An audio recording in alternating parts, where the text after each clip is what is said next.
Boa noite, irmãos. Graça e paz sejam sobre todos. Amém. Glória a Deus. Bom estarmos na casa do Senhor e nessa noite especial para celebrarmos com alegria o nome do nosso Deus. Amém? Amém. O que eu quero compartilhar com você nessa noite, meus queridos, eu até publiquei lá, passei para os irmãos, e eu quero falar sobre isso. Não sei quem viu, né? Mandei aí individualmente para cada um. Sobre o que nós vamos falar hoje? Ixi, ninguém viu.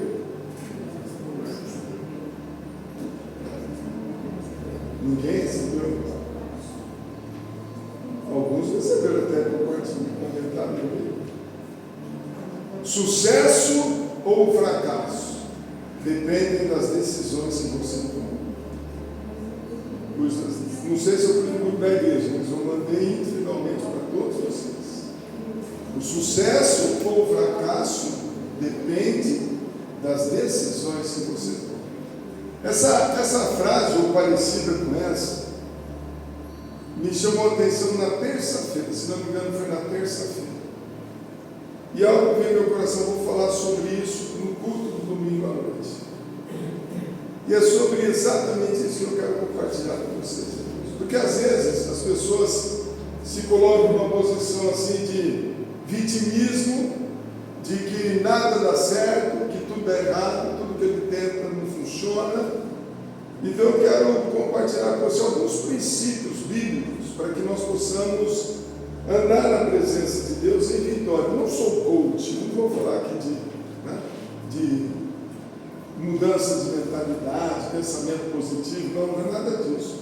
Mas eu quero falar com vocês sobre alguns princípios na palavra de Deus que mostram para mim e para você que o seu sucesso ou o seu fracasso depende exclusivamente, praticamente, de decisões que você toma. Quero convidar você a abrir sua Bíblia lá em Josué 24:15. Josué 24:15. Eu vou ler uma parte desse versículo, o começo e o final dele, que é o que eu vou usar aqui para falar com você nessa noite.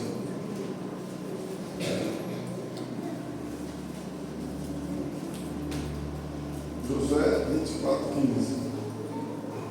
Amém. Glória a Deus. Aleluia. Glória a Deus. Amém? Amém. Está assim registrado então. Começo do versículo. Porém, se vos parece mal aos vossos olhos servir ao Senhor, escolhei hoje a quem sirvais. E o finalzinho. Porém, eu e a minha casa serviremos ao Senhor. Amém. Amém? Pode ser, irmãos.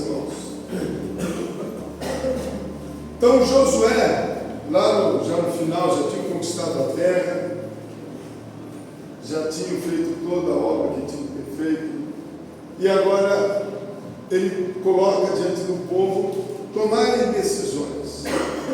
E uma decisão extremamente importante que ele deixa para o povo naquele momento. Já tinham conquistado a terra, já tinham dividido a terra, né? Já estavam na terra que Deus havia prometido a seus pais, não toda ela, por conta de que eles mesmos deixaram de conquistá-la.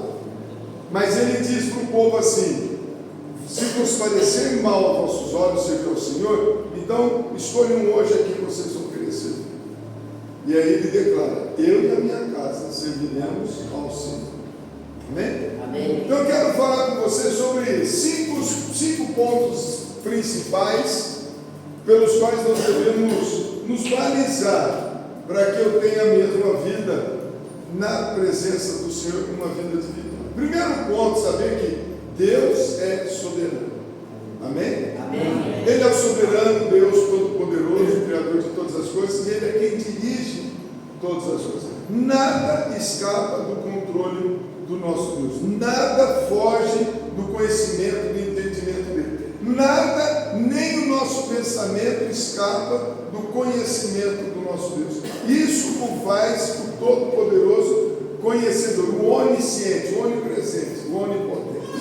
Lá em Provérbios 16:9, ele diz assim: o coração do homem pode fazer planos, mas a resposta certa dos lábios vem do Então, queridos, nós podemos até fazer planos, fazemos projetos, e não tem problema nenhum fazermos planos.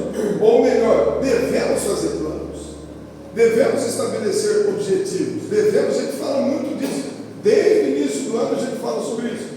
Você individualmente, você como casal, você como família, você precisa estabelecer planos, projetos para a sua vida, primeiro espiritual, seu relacionamento com Deus, também na sua vida ministerial, como é que você vai ser usado por Deus, e ainda sua vida conjugal, familiar e também profissional. Você precisa pôr tudo isso na presença de Deus. Então nós devemos fazer planos, mas devemos saber sempre que a resposta certa vem do Senhor. Então, quando nós olhamos o sucesso verdadeiro que Deus quer que você alcancemos, não vem do acaso. Não é assim, eu estava ali, de repente aconteceu, nem sei o que aconteceu. Não, mas tudo vem do governo soberano de Deus. Amém? Tudo vem desse conhecimento e do governo soberano dele. O homem não é dono do seu próprio destino. Como alguns dizem, você tem as rédeas do seu destino nas suas mãos. Não é bem assim. Não é bem assim. Né? Você vai dirigir sua vida para onde você quiser. Mas você acabou de dizer que o sucesso ou o fracasso estão na minha decisão. Sim, estou dizendo isso. Mas também estou dizendo que as minhas decisões devem estar alinhadas com a vontade de Deus, porque nós somos responsáveis diante de Deus, porque Ele é aquele que decreta todas as coisas, é aquele que governa todas as coisas. Então, o que eu preciso? Reconhecer que antes de qualquer decisão devemos depender da direção de Deus. Amém, irmãos? Amém. Então não tem problema nenhum, faça planos mesmo para todas as áreas da sua vida. Coloque a sua vida diante do Senhor, como eu já falei, espiritual, ministerial, conjugal, familiar, profissional, social, enfim, coloque tudo, planeje tudo, projete tudo, para curto, médio e longo prazo, mas coloque tudo isso debaixo do crivo do Senhor. Somos responsáveis diante de Deus. Então Ele é aquele que governa soberano, mas nós somos responsáveis diante de Deus. A soberania do Senhor não anula a minha responsabilidade. Eu vou falar daqui a pouco sobre isso. Então o primeiro ponto, princípio especial que eu preciso entender é isso: reconhecer que antes de qualquer decisão, você vai tomar uma decisão, qualquer que seja ela, em qualquer que seja a área, coloque isso na dependência da direção de Deus. E aí você pode ter a certeza absoluta de que qualquer que seja essa decisão, colocando na dependência do Senhor, vai dar certo. Amém? Por quê? Porque você está colocando diante do Deus Todo-Poderoso, que conhece todas as coisas. Lembra de Jeremias, já que Deus disse, lá através do profeta Jeremias: os meus pensamentos não são os seus pensamentos, os meus caminhos não são os seus caminhos. E assim como o sol está tão distante da terra, assim também está o meu pensamento do seu pensamento, e o meu caminho dos seus caminhos. Mas os meus pensamentos são de paz, para no fim, lá no final, dar para vocês exatamente aquilo que vocês mesmos desejam. Amém? Posso ouvir glória a Deus? Glória a Deus. Irmãos, então Deus tem prazer em satisfazer o seu desejo do seu coração. Lá em Salmo ele diz isso, que o Senhor se agrada em satisfazer o desejo do nosso coração. Nós, como pais humanos, fazemos isso.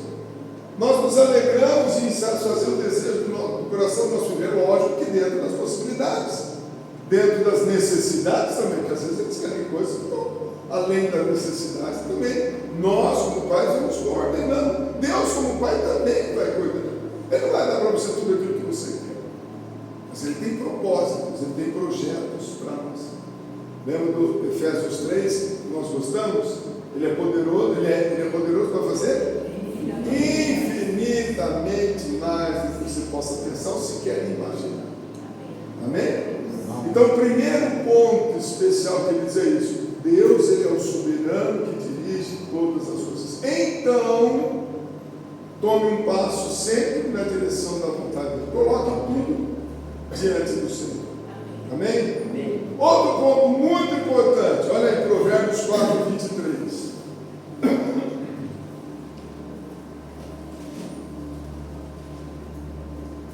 Esse ponto é importante, que nós temos que tomar muito cuidado.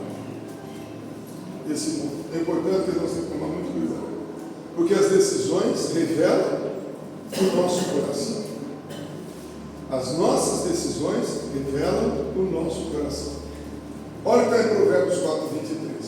Sobre tudo que você deve guardar, guarde o seu coração, porque dele procedem fontes de vida. Ou seja, por que nós devemos guardar o nosso coração? Por que eu preciso controlar, submeter meu coração à palavra do Senhor? Porque o homem vai decidir conforme aquilo que ama. O homem, estou dizendo no sentido de ser humano, ele vai tomar decisões em direção àquilo que ele valoriza. Por isso que muitas vezes, e na maioria delas, nós somos totalmente parciais. Porque nós vamos tomar decisões em direção àquilo que eu amo, àquilo que eu gosto, àquilo que eu prefiro, àquilo que eu valorizo. Às vezes eu sei que uma coisa é o melhor, mas às vezes aquele meu melhor não é o bom que eu gosto. Então, na dúvida, eu fico às vezes com o que eu gosto e abro mão do que eu sei que é certo. Então, as nossas decisões vão revelar exatamente aquilo que está dentro do nosso coração. Por isso que decisões não são neutras. Por isso que as nossas decisões, elas não são assim. Na dúvida eu não faço nada. Eu gosto sempre de falar disso. A falta de decisão já é uma decisão. Quando você resolve não tomar nenhuma decisão, pronto, você já decidiu não tomar decisão. E o não tomar decisão já revela o seu coração. Percebe como isso é complicado? Mas as nossas decisões revelam se nós verdadeiramente buscamos agradar a Deus ou satisfazer a nossa carne. Paulo lá em Gálatas fala que dentro de nós há uma batalha muito enorme, a batalha da carne, que é o corpo e a alma, contra o nosso espírito. E vai ter sempre essa batalha, o nosso espírito querendo fazer as coisas que são concernentes à vontade de Deus, e a nossa carne querendo fazer as coisas que são concernentes ao nosso desejo. E normalmente, quase sempre, 120%, a sua carne vai querer ir contra as coisas que são de Deus, porque é carne. E é nesse momento então que você precisa exercer um domínio pelo seu espírito, guiado pelo Espírito Santo, para dominar a sua vida. É fácil isso? Não, mas é possível, desde que você se submeta totalmente à verdade, à vontade do Senhor. Então as decisões, elas nunca serão neutras. Por isso que você precisa tomar decisões. Você precisa enfrentar os problemas. Eu gosto sempre de falar isso, falo muito na casa disso. Problema não se resolve sozinho. Muito pelo contrário. O problema, ele só se complica sozinho. Nenhum problema adianta você deixar, não vou deixar ele de lado aqui, para ver se com o tempo ele resolve. Não resolve. Ele só se complica. Sim ou não? Eu gosto de usar exemplo do carro. O irmão Tiago está aí, o irmão que vende carro, gosta, sabe disso. Você pega, começa a ouvir um barulhinho lá no carro. Adianta fazer assim, não, acho que eu não estou ouvindo, vou fazer de conta que não está acontecendo nada. Vai consertar sozinho, Tiago? Não.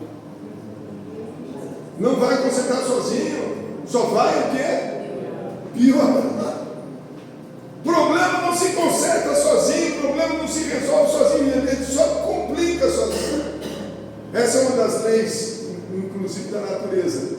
As coisas buscam a caosidade, se bagunçar. Nada se organiza sozinho, nada se organiza sozinho. A lei universal da incerteza, da bagunça, da desordem, da desorganização.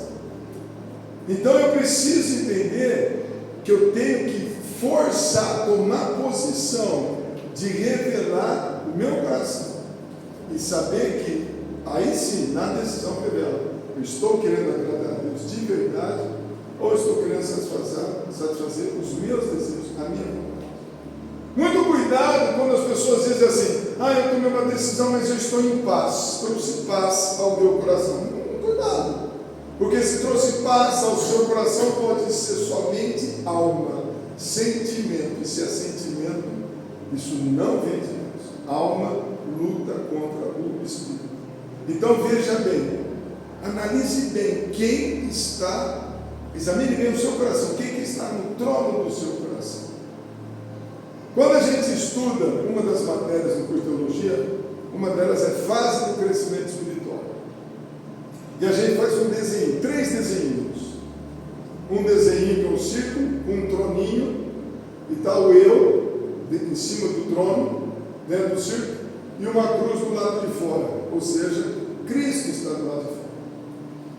Depois a gente faz um outro círculo, também um trono, e a vida desse cara aqui, toda a pontilhada, tudo bagunçado.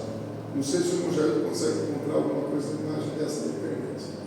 Mas é assim, é um círculo, a vida do cara toda bagunçada, um troninho no trono, eu e Cristo do lado de fora. Depois, um outro círculo, um troninho, parte da vida dele bagunçada, parte já se organizando. Jesus já faz parte da vida dele, mas ele continua no trono. Então, aonde está as coisas próximas a Jesus, ali começa a ficar em ordem. Mas aquilo que está no controle dele ainda está uma bagunça. E aí a gente faz um terceiro círculo, com a vida do cara, da pessoa toda em ordem, tudo organizadinho, no trono, a cruz, mostrando Cristo, o centro da vida, que está sentado no trono, e o eu dele dentro do círculo, que é mais do ladinho. Então ele colocou Cristo no centro da sua vida. Então isso chama fase do crescimento espiritual. Esse primeiro homem aqui, que tem Cristo lá de fora, é o homem natural, aquele que não aceitou Jesus, aquele que não tem nada com Deus. A vida dele é uma bagunça. Por mais que aparentemente você olhe um homem próspero, cheio de sucesso, rico, cheio de coisa, a vida dele é caótica. É a caosidade total, bagunça total.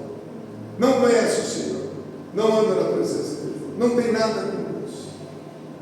O segundo homem, então esse primeiro homem é aquele que Paulo diz que é um homem natural. E ele diz assim: o homem natural não entende as coisas de Deus, porque as coisas de Deus se discernem espiritualmente. O segundo homem é aquele que Paulo chama de um cristão carnal. Ele é cristão, aceitou Jesus, Jesus está ali dentro dele já. Mas esse homem ainda é dominado pelo seu próprio eu. É o cristão carnal. Ele toma as decisões. Ele é no rompante, ele vai, faz o que quer. Algumas coisas ele põe na presença de Deus, mas algumas coisas ele toma a frente e sai, decidindo por si só. É o cristão carnal. Já é cristão, já aceitou Jesus, já tem a vida salva, mas é o filho tecnômico, ainda não conhece verdadeiramente a Deus. E o terceiro tipo de homem, ou o segundo tipo de cristão, é o cristão espiritual. É o filho ruios, aquele que agora tem Cristo entronizado no centro da sua vida. A vida dele começa a andar em ordem. Então vejam, queridos, as decisões revelam no meu coração em qual dessas 3 situações a pessoa se encontra. Se ele toma uma decisão que não tem nada com Deus, que não busca Deus, que não quer saber de Deus, é um homem natural, não conhece, não entende, não sabe, acha que a vida dele está uma maravilha, está uma caosidade total. Mas eu estou falando com cristãos. Então eu preciso saber se aquela minha decisão é o meu coração manifestando, ou se verdadeiramente é Deus que dirige a minha vida. Amém? Então eu preciso examinar. Na hora da decisão, examine o seu coração antes de tomar decisões. Examine quem é que está realmente no trono do seu coração. Examine se você está buscando agradar verdadeiramente a Deus ou está buscando simplesmente satisfazer a sua carne. Amém? Então, o primeiro ponto, não se esqueça: Deus é soberano sobre todas as coisas, mas isso não exime você da responsabilidade de buscá-lo. Coloque todas as decisões antecipadamente na presença de Deus. Segundo ponto, as decisões revelam o seu coração. Então, antes de tomar agora essa decisão, coloque na presença de Deus, mas procure saber se você está verdadeiramente querendo agradar ao Senhor ou se você está querendo satisfazer os desejos do seu coração. Encontraram lá? Não? Mais ou menos? Muito bem. Terceiro ponto. Como é que eu vou saber se a minha decisão está realmente agora segundo a vontade do Senhor? Muito fácil. Muito fácil. Você não precisa sentir nada. Porque se você depender de sentir, sentimento é alma. Na alma está desejos, vontades, volições, gostos, prazeres. Se você depender de sentir alguma coisa, tem gente que precisa sentir arrepio. Olha, não se arrepiou. E quando você está precisando sentir arrepio, é carne, é corpo, é alma, é desejo. Isso aí pode estar te levando longe de Deus. Mas as decisões precisam ser moldadas pela palavra de Deus. Vou ver se a minha decisão está de acordo com a palavra de Deus. Vou ver se na palavra de Deus tem algo que me fala sobre isso. Vou ver se a palavra do Senhor tem alguma instrução que me oriente sobre essa determinada decisão. Lá o Salmo 1, versículo 1 a 3, você conhece muito bem. Bem-aventurado o homem que não anda segundo o conselho dos ímpios, não se detém no caminho dos pecadores e nem se assenta na roda dos escarnecedores. Aí vem o segredo. Antes, o seu prazer está na lei do Senhor, e na sua lei medita de domingo à noite. Sempre faça essa coisa. Na sua lei medita dia e noite. Muito bem, meu mulher. Percebe? Eu preciso moldar a minha decisão pela palavra. Se eu tomar uma decisão segundo a palavra do Senhor, pode ter certeza absoluta que vai dar certo. Josué 1,8. Olha, Josué 1,8, nem marquei aqui, mas já veio aqui na cabeça. O que é Josué 1,8? Não se afaste da sua boca nenhuma palavra do livro desta lei. Antes, ou seja, antes de falar, medita nela dia e noite. Então, procure fazer conforme tudo nele está escrito. E aí, você vai prosperar e ser bem sucedido em tudo que fizer. Amém? Josué 1,8. Segredinho, fala, é segredo do sucesso. É correr para o abraço, não ter dúvida. É certeza de uma decisão correta. Por quê? Primeiro, eu medito na palavra do Senhor. Está aí Josué 1,8, o mesmo Josué que nós lemos agora. Então ele medita na palavra do Senhor. E ele medita por quê? Para ele poder falar. Uma vez que ele medita, ele conhece, ele entende, ele estuda, ele sabe a palavra de Deus. Então ele declara, ele fala, ele anuncia, ele proclama a palavra do Senhor. Mas o segredo está em praticar a palavra do Senhor. Então ele medita na palavra, ele proclama a palavra, ele pratica a palavra. Pronto, só isso é o suficiente. Segredo de sucesso e prosperidade. Jesus garantiu isso para nós lá em Mateus 7.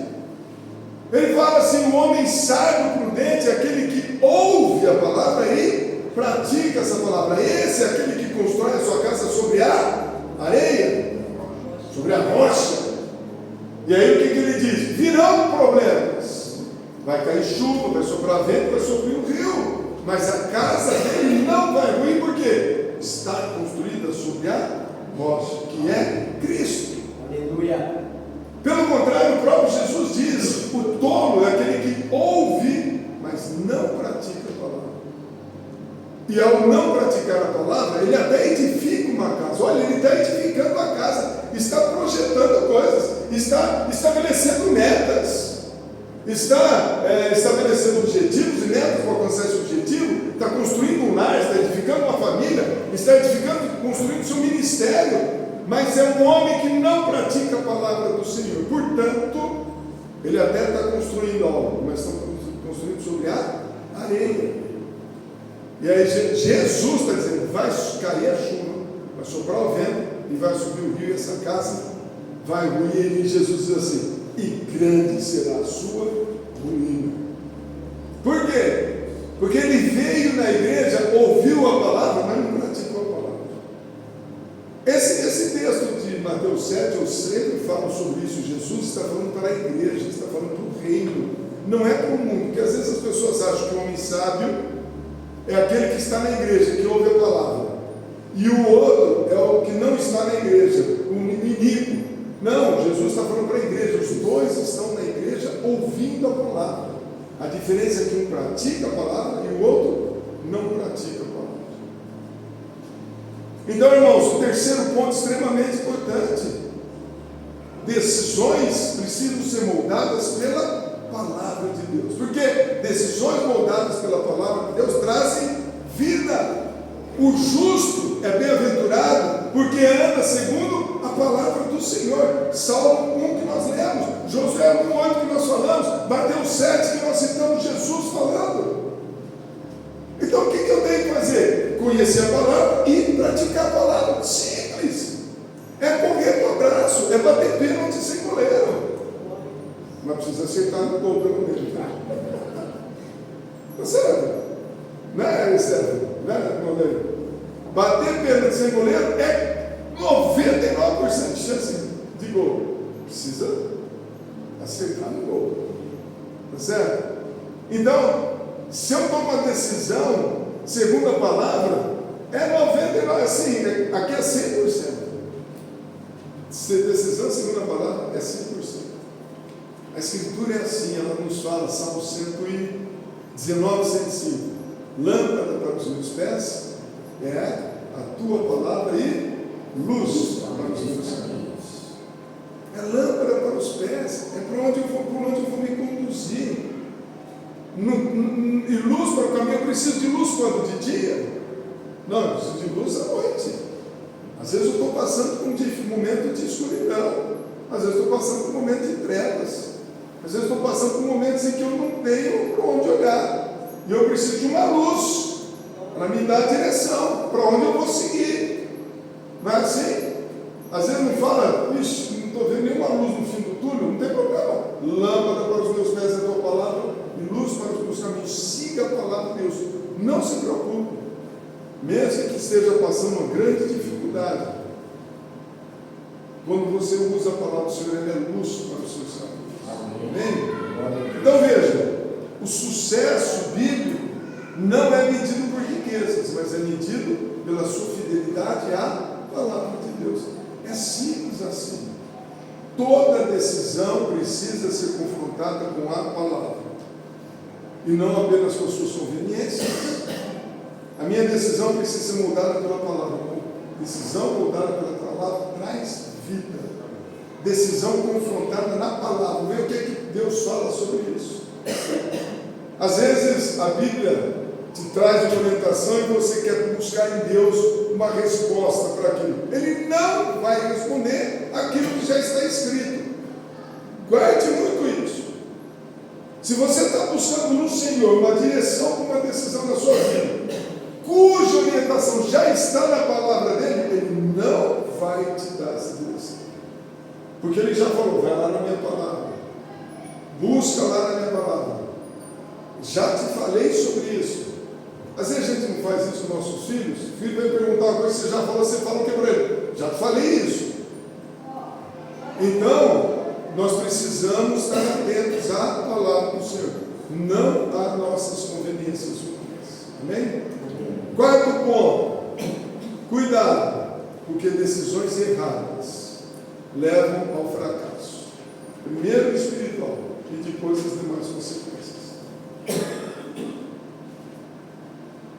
Mas primeiro é o espiritual. Decisões erradas levam a fracasso espiritual. Gálatas capítulo 6, versículos número 7, Paulo diz assim: não vos enganeis, de Deus não se zomba. Por quê? Aquilo que o homem semear, isso também se fará.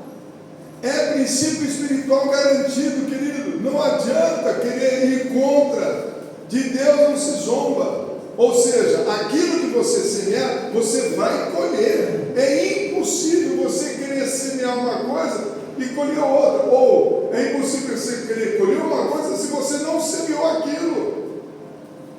Então, decisões erradas vão trazer como consequências resultados errados. É fracasso certo. Agora, cuidado que o maior fracasso não é perder os seus bens materiais. O maior fracasso é perder a comunhão com Deus. Então, às vezes as pessoas olham para o mundo natural e veem assim uma prosperidade financeira abundante, mas a pessoa não tem nada com Deus. E quando for ser cobrado a vida dele, o que é que ele vai dizer para Deus? Quando ele for se apresentado diante de Deus, o que é que ele vai ter para o Senhor?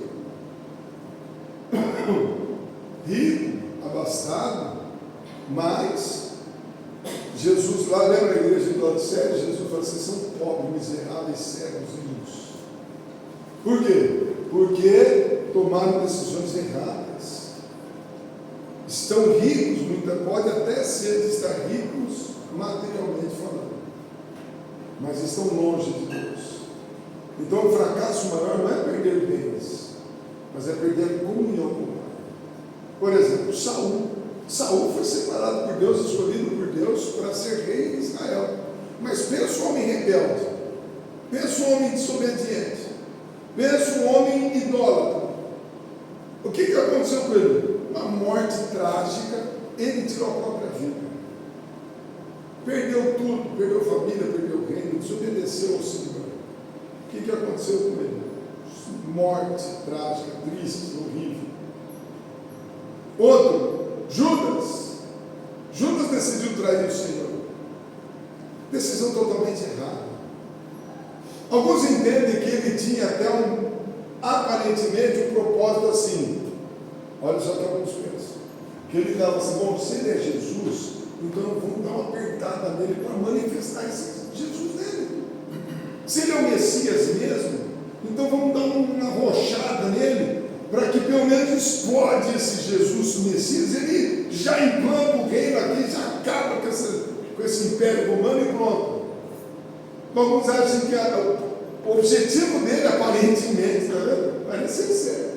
Ele queria ver logo Jesus se manifestar em poder, de graça. Só que decisão totalmente errada, foi trair Jesus. E aí depois o coração cheio de remorso foi e tirou também a própria vida. Decisões erradas que eles foram tomando ao longo da vida dele, levou-os a um fracasso espiritual. Então cuidado, irmãos, porque cada decisão fora da vontade de Deus vão trazer consequências inevitáveis. Não tem como. Tomou uma decisão errada fora da vontade de Deus, vai ter consequência. Deus perdoa o pecado, perdoa o seu erro, perdoa a iniquidade, mas não quer dizer que ele tire a consequência do seu erro. Eu digo sempre assim, eu faço a comparação com uma pedra jogada no meio do lago. Você pode jogar uma pedrona lá no meio do lago, ou jogar uma pedrinha no meio do lago. Uma é uma decisão completamente errada, totalmente astronomicamente longe de Deus, cheia de pecado. Aquela pedrona bateu na água, fez coisa, molhou todo mundo, deixou um estardalhaço e foi parar lá no fundo do lago, no meio da lama. E às vezes é uma pedrinha desse tamanho, você joga no meio do lago e vai, não levanta uma gotinha, porque ninguém vai ver, ninguém sabe o que aconteceu. Mas vai parar onde? Lá no fundo do lago, no meio da lama, do lodo. E a única forma de tirar dali do lodo, do fundo da lama, é o perdão através do sangue de Jesus. Arrependimento, reconhecimento do erro, confissão de pecado, pedir perdão, pronto. Sai de lá, mas e a consequência? E a água toda que jogou para os lados? E o povo todo que foi sujo com esse barro que você jogou para cima? Isso não tira a consequência, não necessariamente é tirada. Então eu tenho que tomar muito cuidado, porque a decisão fora da vontade Deus perdoa o pecado, mas não quer dizer que Ele tire a consequência desse erro. Por quê? Porque você semeou, vai colher. Mais cedo ou mais tarde, vai colher. Ok? Está entendendo? Quinto e último ponto. O maior sucesso, então, principal é decidir por Cristo. Lógico, sempre vai ser isso. Mateus 16, 26, ele diz assim: por isso que aproveita o homem ganhar o mundo inteiro, se perder a sua alma. De que vale? Tem muitas empresas, tem muito dinheiro, tem carrão no ano, tem lancha, casarão, piscina, viagem todo ano para a Europa, vai para os Estados Unidos, porque o visto não foi cancelado, né? Então, isso não quer dizer nada, porque o que aproveita o homem ganhar o mundo inteiro, mas perder a sua alma. A decisão suprema da nossa vida, a decisão maior que nós temos que tomar é seguir a Cristo e viver para a glória de Deus. Essa é a maior decisão que nós temos que tomar. Então, na hora que eu for tomar minha decisão, eu preciso saber: Deus é soberano, mas eu tenho minha responsabilidade. Na hora da decisão, eu preciso saber: está de acordo com a vontade de Deus? Na hora da decisão, eu preciso entender que é cuidado, porque eu estou querendo agradar a Deus ou estou querendo agradar a minha alma? E eu preciso estar atento a isso, porque a minha decisão precisa me levar a seguir a Cristo e viver para a glória de Deus. A fé para a sua salvação é dom de Deus. Paulo garante isso, porque pela graça sois salvos, mediante a fé. Isso não vem de vós, é dom de Deus, para que ninguém, não de obras, para que ninguém se glorie, porque pela graça vocês são salvos. Então a fé para a salvação é dom de Deus, mas a responsabilidade de crer, de se render, de ficar na presença de Cristo é sua, é minha, é nossa. Hoje pela manhã nós falamos de novo na escola bíblica dominical sobre a diferença entre justificação e santificação. Lembra isso? Lembra de glorificação. Mas justificação vem de Deus para você. Nós cremos nessa forma. Somos uma igreja denominacional cristã evangélica que cremos na soberania de Deus, na predestinação. Deus te escolheu, Ele te justificou, Ele veio ao seu encontro. Você tomou uma decisão, sim, mas tomou a decisão que o Espírito foi ao teu encontro. Então essa decisão é de Deus, esse chamamento é de Deus, essa fé é de Deus. Você foi justificado mediante a fé, que é dom de Deus. O irmão Claudemir, se não me engano, que leu hoje, nós somos eleitos segundo a presciência, entendimento, predestinação de Deus. E isso não muda o se eu creio ou não creio assim, mas somos justificados porque Ele nos escolheu. Ele veio ao nosso encontro, Ele nos resgatou. Muito bem, isso aí é a minha justificação. Agora a minha santificação é a minha responsabilidade. Lutar contra a carne, vencer o pecado, né? Tomar as decisões corretas. Santificação. Eu vou tirar o mundo de mim. Lembra que nós falamos isso hoje, né? A justificação, Deus nos tirou do mundo. A santificação, eu vou tirar o mundo de dentro de mim. Então nós precisamos entender: o maior sucesso é decidir por Cristo. A responsabilidade da sua salvação é Deus em Cristo Jesus na sua vida. A responsabilidade agora da santidade é você. Você andando na presença de Deus. Então, toda decisão tem que apontar para a obediência de Cristo. Por quê? Ele é o verdadeiro sucesso eterno. São decisões por Cristo que mudam a minha vida por toda a eternidade. Amém, irmãos? Amém. Glória a Deus. Então, para a gente concluir, quero deixar o seguinte: o sucesso ou o fracasso da vida depende das nossas decisões. O sucesso ou o fracasso da vida não está nas circunstâncias externas, mas está nas decisões que eu tomo, que revelam quais são as minhas relações com Deus. Estão entendendo? Se eu vou ter sucesso ou vou ter um fracasso na minha vida, não está nas coisas que estão ao redor, que não está dando nada certo, mas estão nas decisões que revelam a minha intimidade com Deus. Eu e você somos responsáveis por escolher obedecer ou desobedecer, mas tenha certeza absoluta que a verdadeira vitória vem sempre do Senhor. Amém. Então, meus queridos, deixar esse desafio para mim e para você. Se você quer ter esse sucesso, se você quer experimentar o melhor que o Senhor tem, lembrando o nosso tema, o sucesso ou o fracasso depende de decisões que você toma. Então, decida hoje viver segundo a vontade de Cristo. Decida hoje andar segundo a vontade de Deus, porque fora dele não há sucesso. Fora de Cristo há apenas ruína e frustração. Amém? Amém. Que Deus assim nos abençoe e nos auxilie nessa nossa caminhada para a tomada de decisões segundo a vontade dele, em nome de Jesus. Amém? Amém. Vamos orar, irmãos, coloque-se de pé. Coloque-se de pé. E se você nessa noite foi incomodado por essa palavra e quer mesmo fazer essa proposta junto, faça você a sua oração com Deus, né? Para que o Senhor esteja, pelo Espírito Santo, te levando à presença dele e mudando o que precisa ser mudado, para que nós possamos tomar decisões segundo o projeto dele para cada um de nós. Amém. Amém? Amém. Vamos orar. Pai, muito obrigado, Senhor, por essa noite. Muito obrigado, Deus, pelos nossos irmãos que aqui estão. Muito obrigado, Senhor, por essa palavra que o Senhor traz aos nossos corações. Que Teu Espírito Santo, que habita em cada um de nós, eu creio que habita em cada um de nós, nos conduza, Pai, nos caminhos que devemos tomar segundo a Tua vontade, orientados pela Tua palavra, colocando-as, cada uma delas, debaixo do Seu crivo, para sabermos se é ou não a Tua vontade para as nossas vidas. Queremos colocar, Papai, todas as áreas da nossa vida na Tua presença. Nossa vida espiritual de relacionamento com o Senhor.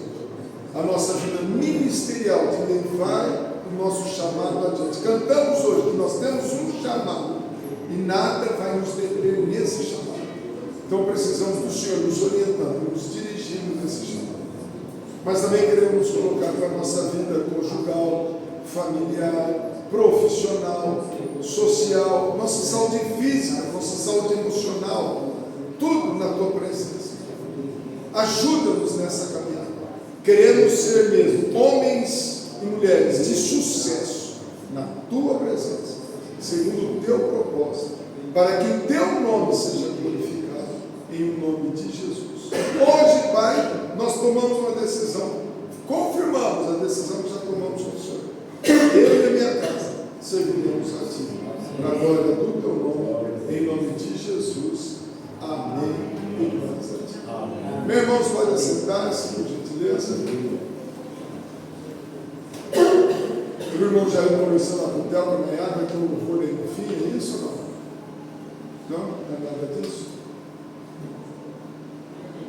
Eu vi só um sorrisinho ali. Não? Eu achei que tinha pintado algum lance ali. Não, beleza. Então vamos dar os avisos, né, irmãos? Lembrando que essa semana nós temos aí oração na quarta-feira, nós temos culto da família no domingo, e nós temos escola bíblica dominical na sexta, né? Culto da família na sexta, escola dominical no domingo 9 horas e culto de celebração do Senhor no domingo à noite.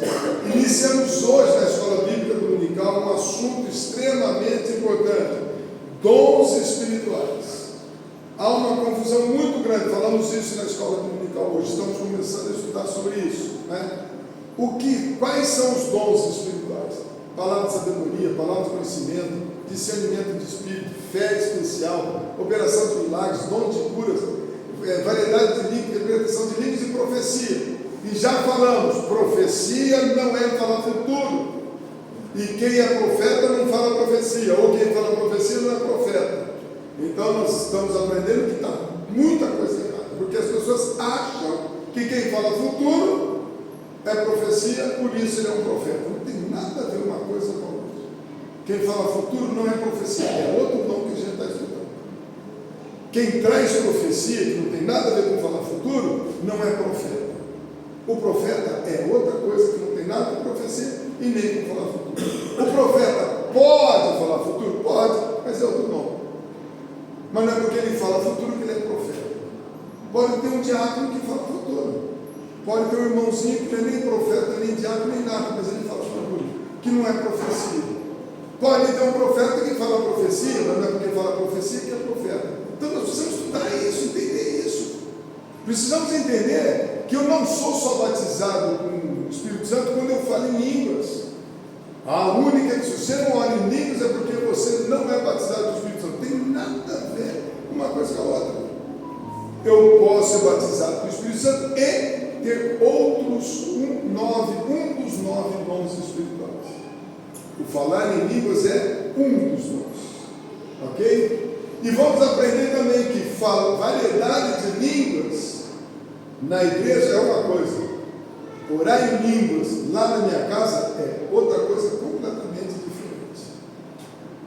Cada um tem um projeto, cada um tem um propósito. Então, venha estudar a palavra de Deus. Se você quer saber na profundidade o que são esses dons de 1 Coríntios 12, não perca a escola bíblica do domingo. Beleza? Extremamente importante. E as demais classes também, adolescentes, as crianças, tá? Está sendo extremamente importante para a formação de todos. Amém? Amém. Tem mais algum aviso na cidade? Tem janta. Tem janta. A janta é uma ajanta. Tem taxada, tem bacon, tem pernil, tem legumes, é isso, irmão? Né? Está tudo misturado, tem azeitona, tem salsicha, tudo misturado com arroz, temperadíssimo. Eu, se fosse você, não perdi essa refeição de hoje. Está, como dizia na época da minha avó, tá supimpa. Que mais, irmã? Tem algum aviso? Tivemos alguns aniversariantes essa semana, né? Tivemos aniversariantes essa semana e vamos ter uma amanhã, né? Quem são os aniversariantes da semana? A irmã Lígia, a irmã Danilo, a Cris, o Ricardo e amanhã a irmã Maiara. Amém. Então vamos também cantar parabéns aí para esses nossos irmãos que fizeram. Vamos chamar aqui os aniversariantes à frente, então, quem é aniversariou essa semana. Vou pedir para alguém só desligar o vídeo que está gravando aqui ainda. Só dá um pause ali. Vem à frente aqui, os aniversariantes, a irmã Lígia, irmão Danilo,